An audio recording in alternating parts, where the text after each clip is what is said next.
Well, Russia's military staged nuclear exercises on Wednesday under the watchful eye of President Vladimir Putin. The drills included multiple practice launches of ballistic missiles in what Moscow says was a simulated retaliation for any nuclear attack on Russia.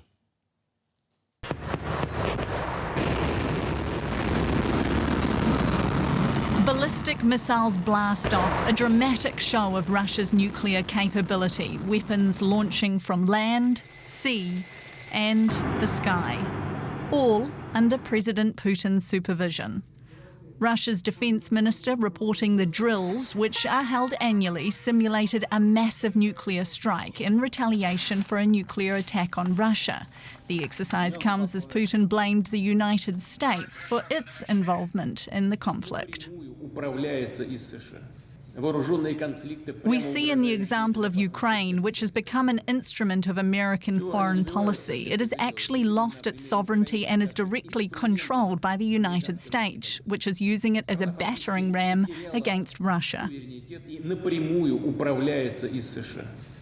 Putin again claiming Russia is preparing a so-called dirty bomb. Dirty bombs contain radioactive material but are not nearly as powerful as nuclear bombs. His claims have been roundly rejected by Ukraine and Western leaders. President Putin is failing on the battlefield.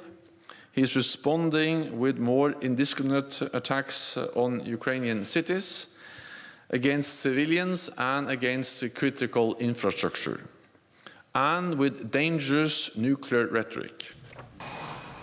The Russian drills come as NATO holds its own annual nuclear exercises in northwestern Europe.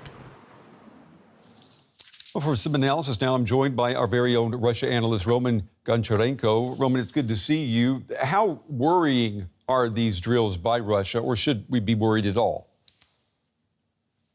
Well, there are reasons for both to be worried and not to be worried. First, these drills come, this is not a surprise. Russia normally does such drills in autumn, in October, and the Western countries were warned about them. Observers were expecting something like this to happen because of the war in Ukraine, because the situation there is tense, and Russia is using its nuclear power to threaten the West and to threaten Ukraine. So it is not surprising at all. On the other hand, the war has been going on in Ukraine for over 8 months now.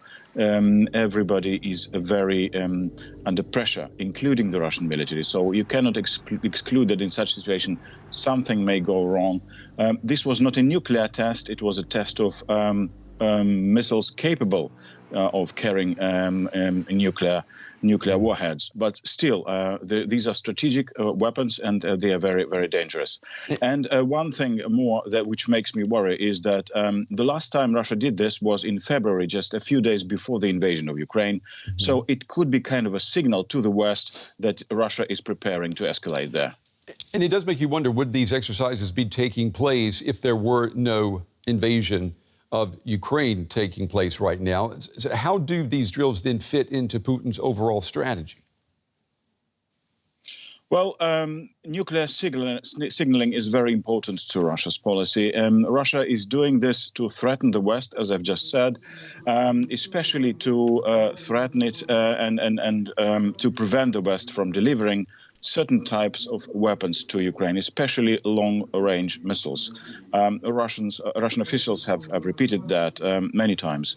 And there are two ways Russia is doing that. First, President Putin himself is threatening the West to use nuclear weapons. And of course, he needs a show of force. And this is exactly what we are seeing now. And maybe last but not least, these nuclear drills, this demonstration of Russian force, we've seen missiles carried by sea, by underwater submarine. We've seen launch from strategic bombers.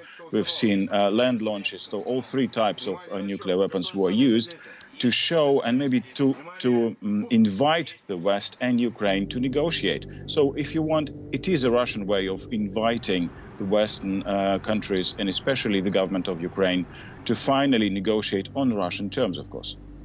GW's Russia analyst Roman Goncharenko. As always, Roman, we appreciate your time and your analysis tonight.